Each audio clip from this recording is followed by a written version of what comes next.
જ્યારે 3 વર્ષનો એ મેનુહીન હતો ત્યારે એના માતા પિતા એને રમકડાનું વાયોલિન આપ્યું રમવા માટે.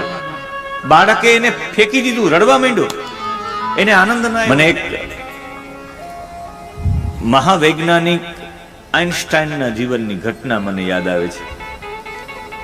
એ આઇન્સ્ટાઈને એક દિવસ પોતાના એક કિશોરના સામર્થ્યમાં ભાવાવેશમાં આવીને નાનકડો એવો બાળક હતો, બાળકનું નામ હતું મેનુહીન. હું આ વાત એવા માટે લઈ જવા માંગુ છું, મારે જલારામ બાપા પૂર્વ જન્મમાં ઝાલા રબારી હતા નહીં, ઝાલા બાપા થયા. એને વીરપુરમાં જન્મ શા માટે લીધો એ કથાને જોડવા માટે. એક 8 વર્ષનો બાળક જેનું નામ હતું મેનુહીન. આ મેનુહીન જેને ભારતમાં નહેરુ પુરસ્કાર મળ્યો હતો, એ નાના બાળકને દુનિયાનો સર્વ ઉત્કૃષ્ટ વાયોલિન વાદક, દુનિયાનો સૌથી મોટો વાયોલિન વાદક, જેનું નામ છે મેનુહીન. યહૂદી છે એ જ્ઞાતિનો, માતા પિતા બંને સંગીતકાર.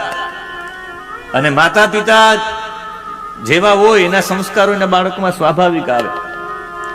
મારે ધૃતરાષ્ટ્ર કેવો હતો આપને કહેવાની જરૂરિયાત નથી, કારણ કે તમે દુર્યોધનને જોઈ લ્યો તો તમને ખબર પડી જાય કે દુર્યોધન સાક્ષાત મૂર્તિ હતા.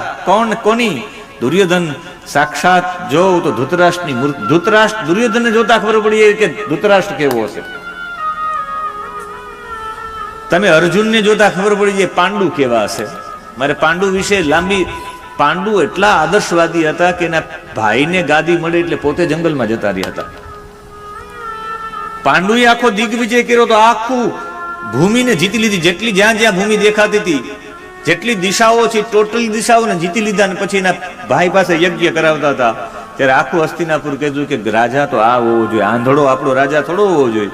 વિચાર્યું કે કાલ સવારે મારા ભાઈને ગાડીથી ઉતાર દેશે તો. એટલે કહ્યું કે હું બહુ બીમાર છું મોટા ભાઈ, મારે વૈદ્ય લોકોએ કહ્યું મારે જંગલમાં જવાનું છે. એટલે સ્વતઃ પોતે હોઈ ગયા. પાંડુ એવા હોય તો અર્જુન એવો જ હોય. અર્જુનને જોતા પાંડુ કેવા હતા એ ખ્યાલ આવી જાય. દુર્યોધનને જોતા ખબર પડી જાય કે ધૃતરાષ્ટ્ર કેવા હતા. અને પરશુરામને જોતા ખબર પડી જાય જમદગ્નિ કેવા હતા. આપણે એવું વિચારીએ છીએ કે જમદગ્નિ બહુ શાંત હતા, પણ નહીં. જ્યારે જમદગ્નિના પિતાજી એમણે સત્યવતી સાથે રુચિકે લગ્ન કર્યા, ત્યારે જે ચરુ બદલાઈ ગયા, ત્યારે સત્યવતી કહ્યું કે હું મારા દીકરાને એવી રીતે હું મોટો કરીશ કે કોઈ ક્ષત્રિયના ગુણો એમાં આવે જ નહીં. ખરેખર ક્ષત્રિયના ગુણો હતા, પણ દબાવવામાં આવ્યા. અને દબાવવામાં આવ્યો તો એ પરશુરામમાં ઉત્પન્ન થયા. તમે તમારા વિચારોને દબાવી રાખો, તમારા દીકરામાં ઉત્પન્ન થાય. તમે ગુસ્સેદાર છો તો એ આમ બહારથી મીઠા મીઠા રહ્યો ને સારા સારા, તમારો દીકરો ગેલા સોમનાથ થાય, પથ્થર મારીને દિવાલો તોડ નાખે એવો થાય. તમે કામી છો ને તમે બહારથી ખોટા ખોટા દેખાવ કરો કે હું બહુ નિષ્ઠાવાન ને બ્રહ્મચારી છું, તો તમારો દીકરો કામી થાય. પુત્ર ઉપરથી જ પિતાની ઓળખાણ કરી શકાય અને પિતાને ઓળખી પણ શકાય. એટલે અમારે ગોભીલ ગુહ્ય સૂત્રમાં એક મંત્ર છે, અને ગોભીલ ગુહ્ય સૂત્રમાં આત્મા વે જાયતે પુત્ર પુત્રેણ દુહિતા સમા તસ્યામ આત્મની તિષ્ઠન્ત્યામ કથમન્યો ધનમ હરે, એવું કહેવામાં આવ્યું છે. આત્મા વે જાયતે પુત્ર, આશ્વાલયન ગુહ્ય સૂત્ર એવું કહે, પુત્ર પોતાની આત્માનું કાયાંતરણ છે. પિતા જ પોતાની આત્મા રૂપી જન્મ લે છે પુત્ર રૂપે. સાક્ષાત પુત્ર પિતાની આત્મા જેવા પિતા હોય એવો પુત્ર હોય જ. અને પુત્રેણ દુહિતા સમા, એ પુત્ર ને પુત્રીમાં પણ કોઈ ભેદ ન રાખવો જોઈએ. અને એ માટે અહીંયા સૌથી પ્રથમ આ નાનકડો એવો બાળક મેનુહીન વાયોલિન વાદક, હું આપને મારે એના પિતાજી પ્રધાન ઠક્કરનો વિચાર કરીને જલારામ બાપા કેવા હતા એ પહેલા મારે પ્રધાન ઠક્કરજી કેવા હતા એ કેવું છે. એટલે હું તમને પુનર્જન્મમાં લઈ જાઉં ને પુનર્જન્મ પ્રમાણે પિતા પુત્રનો મેળ કેમ થયો એ કહેવા માટે એ મેનુહીન વાયોલિન વાદક સૌથી શ્રેષ્ઠ દુનિયાનો યહૂદીમાં જન્મ લીધેલો. માતા પિતા બે સંગીતકાર, એટલે બે સારું સંગીત જાણતા હતા. અને બીથોવિયન, બ્રાહ્મસ, બારવ આ મહાન સંગીતકારોની કડીન સંગીત રચનાઓને કુશળતાથી પ્રસ્તુત કરી નાખતો 8 વર્ષનો બાળક. જ્યારે 3 વર્ષનો એ મેનુહીન હતો ત્યારે એના માતા પિતા એને રમકડાનું વાયોલિન આપ્યું રમવા માટે. બાળકે એને ફેંકી દીધું, રડવા માંડ્યો, એને આનંદ ના આવ્યો. ત્યારે 4 વર્ષનો થયો ત્યારે એને રિયલ વાયોલિન હાથમાં આપી દીધી, આ મેનુહિનને. અમારા પણ વાયોલિન વાદક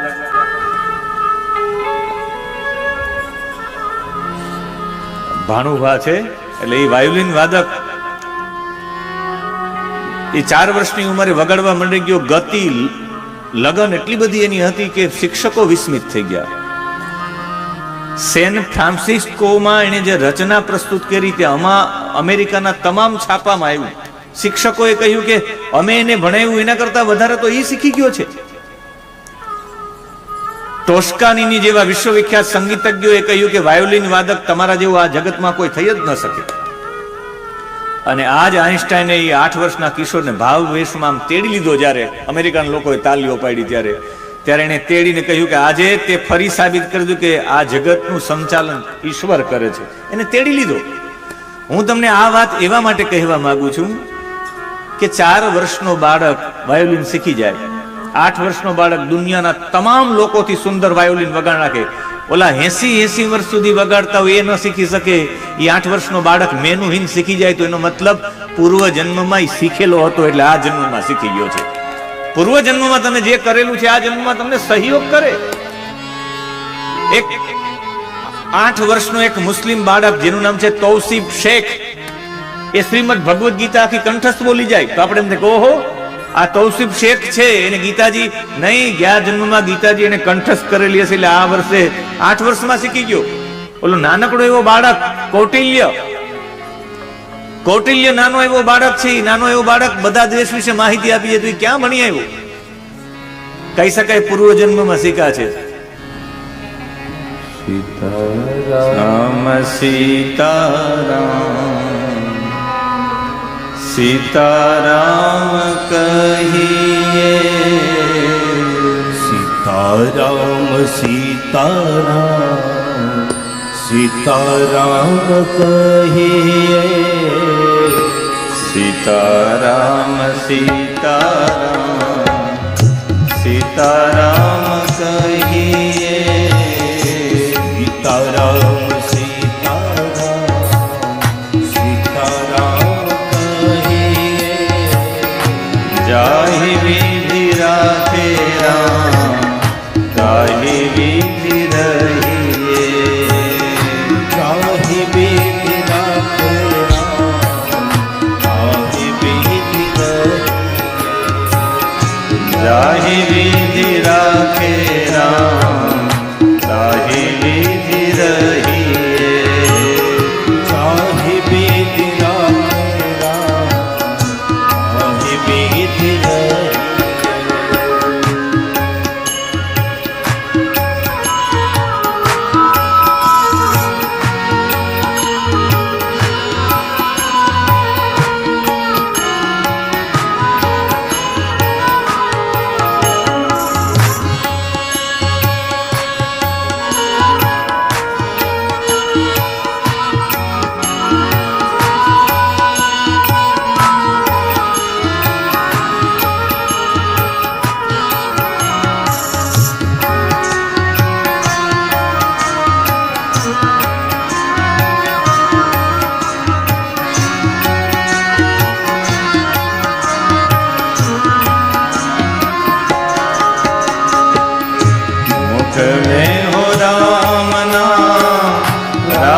सेवा हाथ में, मुख में हो राम नाम, राम सेवा हाथ में, मुख में हो राम नाम, राम सेवा हाथ में, मुख में हो राम नाम, राम सेवा हाथ में, तू अकेला नहीं प्यारे, राम तेरे साथ में, तू अकेला नहीं प्यारे, राम तेरे साथ में, सीताराम सीताराम सीताराम कहिए, सीताराम सीताराम सीताराम कहिए, जाहि विधि राखे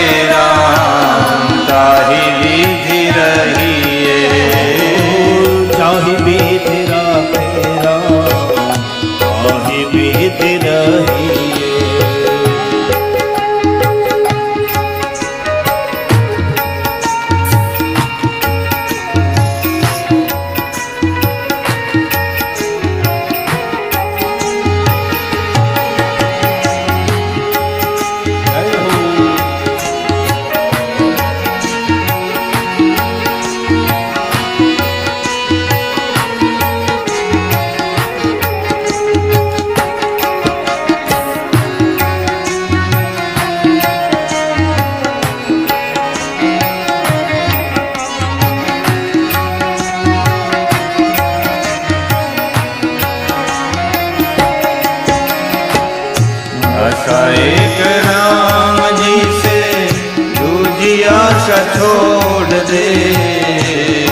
एक राम जी से दूजी आशा छोड़ दे। आशा एक राम जी से दूजी आशा छोड़ दे। आशा एक राम जी से दूजी आशा छोड़ दे। नाता एक राम जी से दूजा नाता तोड़ दे। नाता एक राम जी से दूजा नाता तोड़ दे। सीताराम सीताराम सीताराम कहिए। राम सीताराम सीताराम कहिए। ताहि विधि राखे राम ताहि विधि रहिए। ताहि विधि राखे राम